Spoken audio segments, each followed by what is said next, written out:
अस्सलामुअलैकुम। तो welcome to our YouTube channel.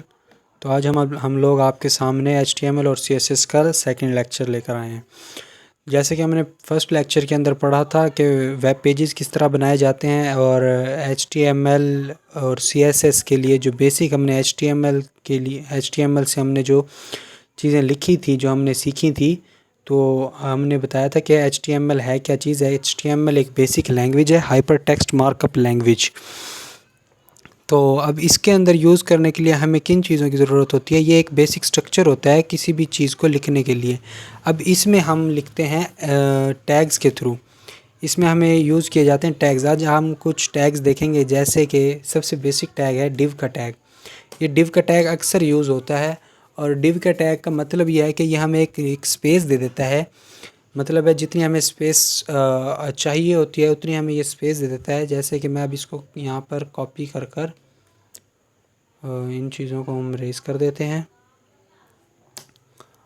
और यहाँ पर हम लिख देते हैं वी। इसको भी हम जो है ना वो रेज कर देते हैं। अब हमने ये लिखा we study about HTML and CSS, ये हमारी डिव है। अब जब मैं उस अपने कोड पर जाऊँगा, अब हमने इसको ओपन करना है ब्राउज़र में। इसको ब्राउज़र में ओपन कर लेता हूँ। तो ये हमारा ब्राउज़र में ओपन हो गया है पेज।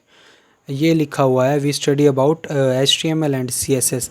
देखें यहाँ पर XYZ, उसके बाद जो है ना हमें ये दिया गया है यहाँ पर। अगर मैं इस चीज़ को उठाकर इसके सामने भी, अगर आपके माइंड में हो कि ये हमने नीचे वाली लाइन में लिखा है तो इसलिए ये ऐसा शो कर रहा है, नहीं। अगर मैं इसको इधर भी लिखूँगा, जैसे कि मैंने ये लिखा और मैं इसको कंट्रोल, तो मैं अगर अभी इधर भी इसको लिखूँगा, जैसे कि मैंने इसके आमने सामने इसको लिख दिया है, तो फिर भी हम Ctrl+S कर हम अब अपने टैब पर जाएंगे, अपने पेज पर। तो ये देखें, ये हमें कोई भी रिस्पॉन्स शो नहीं कर रहा, क्योंकि ये हमारा डिव के अंदर टैग है। और डिव जो है ना वो XYZ, अब जो यहाँ पे हमने टैग लगाया था इसका स्पैन के टैग के बाद, तो स्पैन के टैग के बाद हमने डिव का टैग लगाया, फिर भी इसने हमें जो नीचे वाली लाइन पे शो किया। इसका क्या मतलब है, डिव एक ब्लॉग एलिमेंट है, और ब्लॉग एलिमेंट अपनी स्पेस छोड़ देता है आगे जितनी भी हो। अब मैं इधर ही डिव के बाद, हमारा डिव के बाद जो टैग यूज़ होता है वो एक डिव ब्लॉग एलिमेंट है। उसके बाद पी का टैग जो है वो भी ब्लॉग एलिमेंट है। हम ब्लॉग है पी के टैग में भी हम कुछ भी लिख दें। जैसे कि हमने आगे चलकर CSS के अबाउट पढ़ना है, तो CSS is stand for cascading styling sheet. Cascading styling sheet. अब मैं इसको जाकर चेक करूँगा अपने टैब में, तो और रिफ़्रेश। अब ये देखें, ये हमें इसने फिर दोबारा जो है ना हमें अपनी नीचे लाइन पर दे दिया। इसका क्या मतलब हुआ कि जो पी का टैग है वो भी एक ब्लॉग एलिमेंट है। अब उसके बाद हमें यहाँ पर आप लोग चेक करेंगे, कंट्रोल स्पेस दबाएंगे तो आप लोगों को यहाँ पर काफ़ी सारे टैग्स दिख जाएंगे। जैसे बटन का टैग है, सेंटर का टैग है, कैनवास का टैग है, कैप्शन का टैग है।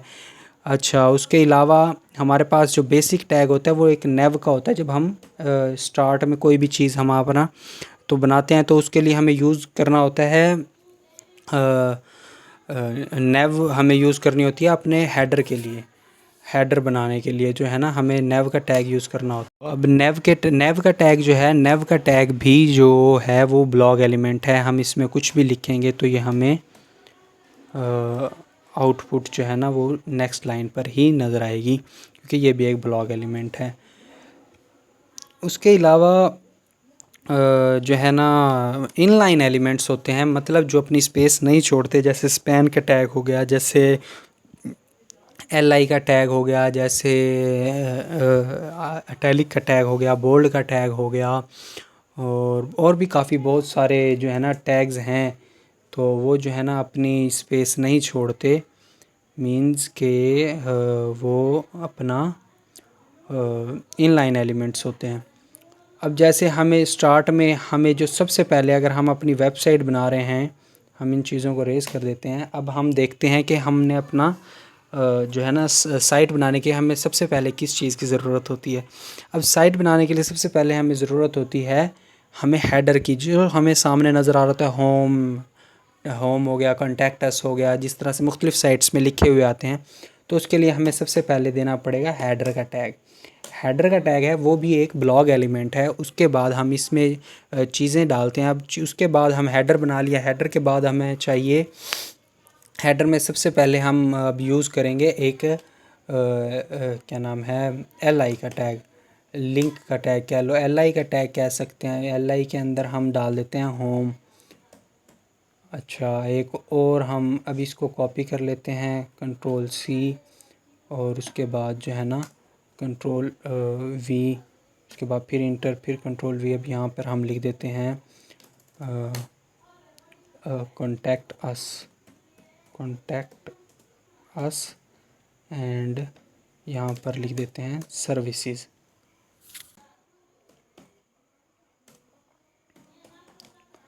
ठीक है, अब हमने इसको कंट्रोल एस किया, हम अपने पेज पर जाएंगे। पेज पर जाने के बाद अब ये देखें, एल आई के टैग ने आपको ये डॉट्स दे दिए। एल आई का जो टैग है वो भी बेसिकली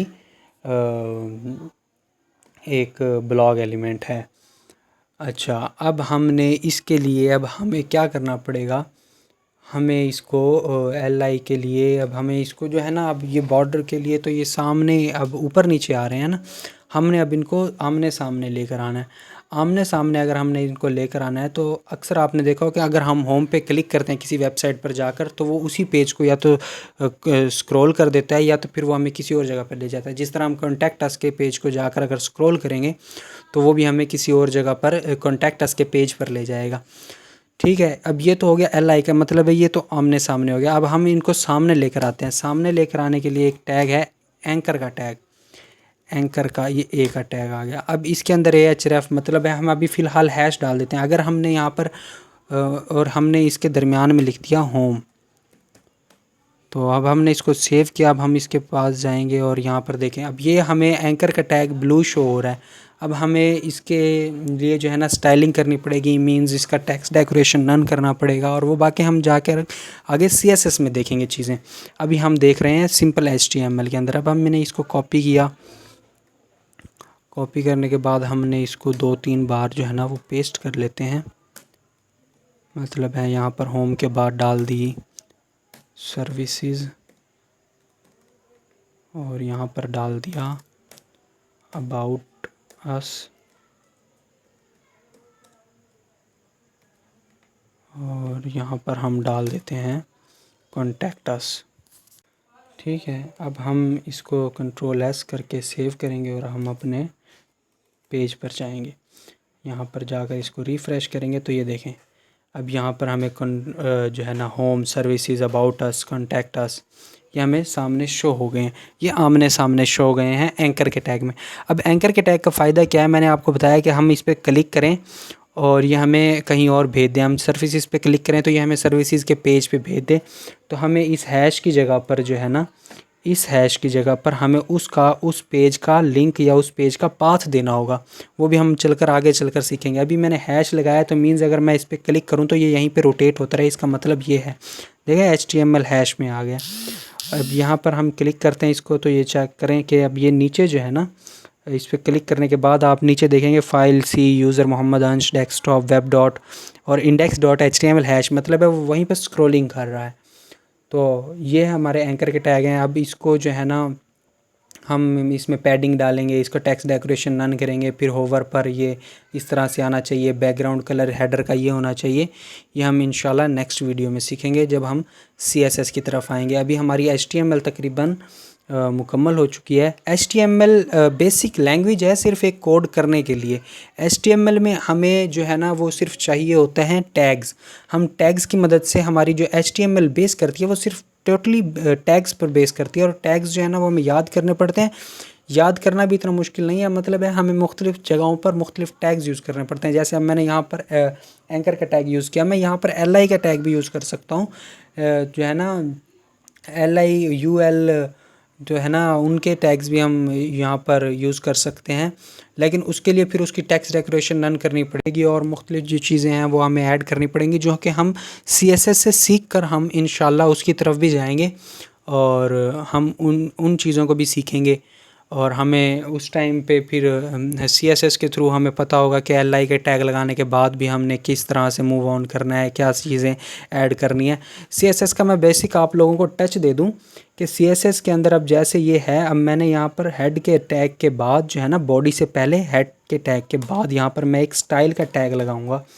स्टाइल का टैग लगाने के बाद अब ये मेरे जो है ना, स्टाइल का टैग लगाने के बाद अब मैं फॉर एग्जांपल आपने देखा है एंकर का टैग, अगर मैं यहाँ पर एंकर, अब हमने ना 3 चीज़ों से कॉल कर सकते हैं। अब ये हमारी बॉडी में है ना, तो हम इनको कॉल करने के 3 तरीके हैं हमारे पास। एक मैं डायरेक्ट टैग से कॉल कर लूँ, एक मैं आईडी से कॉल कर लूँ, मतलब है मैं इसको कोई आईडी दे सकता हूँ। यहाँ पर ना, यहाँ पर स्पेस डालकर आईडी लिखूँगा तो यहाँ पर मैं इसको आईडी दे सकता हूँ कोई। और मैं अगर क्लास से, और दूसरा तरीका हमारे पास क्लास से है कि अगर मैंने इसको कॉल करना है तो मैं इसको क्लास दे सकता हूँ कोई भी। अगर मैं कोई नाम दूंगा फिर यहाँ पर फिर मैं जाकर स्टाइल में उस नाम को लिखूँगा या और उस आईडी को लिखूँगा। आईडी और क्लास से कॉल करने में 2 डिफरेंस हैं। एक हम आईडी से जब कॉल करते हैं तो हैश से कॉल करते हैं, और क्लास से कॉल करते हैं तो डॉट से कॉल करते हैं। लेकिन अब तीसरा तरीका जो है हमारे पास वो टैग का तरीका भी। अगर मैं टैग से कॉल मैंने अगर करना है तो मैं सिर्फ यहाँ पर टैग लिखूँगा अपना, और मैं उसके बाद एक करली ब्रेसेस डालकर मैं इसको यहाँ पर, अब मैं यहाँ पर लिख देता हूँ टेक्स्ट डेकोरेशन नन। ये हमारा CSS का एक प्रॉपर्टी है, टेक्स्ट डेकोरेशन नन कर देता हूँ। तो अब हमारे पास जब हम चलकर एंकर टैग को देखेंगे तो ये जो ब्लू और अंडरलाइन हुए हैं वर्ड्स ये गायब हो जाएंगे, मतलब है ये सिंपल ही आ जाएंगे। देखें टेक्स्ट डेकोरेशन नन, ये अंडरलाइन गायब हो गई। तो इसी तरह से मैं इसको फिर कलर दूंगा और बाकी चीज़ें जो है ना होवर वगैरह पर, तो ये उसकी CSS में आती हैं, जो कि आगे हम इंशाल्लाह करेंगे। थैंक यू, अल्लाह हाफिज़। और इंशाल्लाह हम नेक्स्ट वीडियो में मिलेंगे और हम देखेंगे कि हम आगे जो है ना हम CSS का लेक्चर जो है ना देंगे इंशाल्लाह, जिसमें आप लोगों को बताएंगे कि फिर इसका कलर कैसे दिया जाता है, क्लास कैसे दी जाती है, आईडी कैसे दी जाती है, आईडी से फिर कॉल किस तरह किया जाता है, स्टाइल से कॉल किस तरह किया जाता है। आगे चलकर फिर हम इस स्टाइल की जगह पर एक और पेज बनाकर जो है ना इसको लिंक भी करवा सकते हैं। तो ये आगे चलकर इंशाल्लाह हम अपने टॉपिक्स में डिस्कस करेंगे।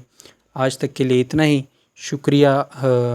अगर आप लोग HTML और CSS सीखना चाहते हैं तो हमारा चैनल सब्सक्राइब करें और बेल आइकन को दबा दें, ताकि हमारी न्यू आने वाली वीडियोज़ आप तक बहुत जल्दी आसानी से पहुंच सकें।